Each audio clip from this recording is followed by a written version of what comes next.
একটু রাইড করছিলাম। রাস্তাগুলো মুখস্থ তো, এই জন্য এরকম রাইড করছি। আর যারা নতুন আসবেন এরকম সাহস করবেন না, কিন্তু আমরা এখানকার লোকাল, তারপরেও অনেক রিস্ক হয়ে যায় আমাদের জন্য।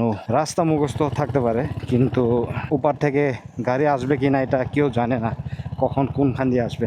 তার জন্য নিজের লেনে রাইড করতে হয়। আমি এরকম করে রাইড করে আসছিলাম, নিজের লেনেই থাকছি যত পারি। আর হচ্ছে বাসা আর বেশি দূরে নাই।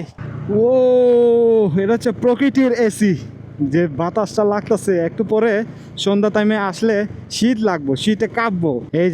এই জায়গায় আসলে যে বাইকটা স্টার্ট অফ করলাম, এই যে বাইক নিউট্রালে, কোনো অ্যাক্সিলারেটর নাই, কোনো স্টার্ট কিন্তু অফ। এই যে দরকার পড়লে চাবিও অফ করে দিলাম, এখানে কিন্তু চলতেছে। আচ্ছা, স্পিড দেখার জন্য চাবিটা অন রাখি।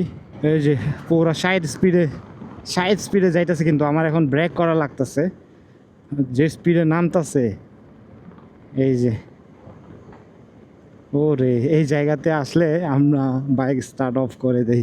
এটা হচ্ছে পৌঁছানোর আগে দেখি ওই একদম ওই নিচ পর্যন্ত যাওয়া যায়। এখানে আসলে সবাই স্টার্ট অফ করে যাইতেছে। আমার পাশেরটাও কিন্তু স্টার্ট অফ, ও স্টার্ট অফ করে যাইতেছে। সবাই স্টার্ট অফ করেই নামতেছে এখানে। আসলে তেলের একটু সাশ্রয় হয় এই জায়গায়। ওরে দেখছেন, ওই যে সামনে যে বাইকটা, ওইটাও কিন্তু স্টার্ট অফ করা। এই যে সামনে এই স্পিড ব্রেকার পর্যন্ত যাওয়া যায়। এই যে এখান থেকে স্টার্ট অফ অন করে সবাই, এখানেই এসে স্টার্টটা অন করে।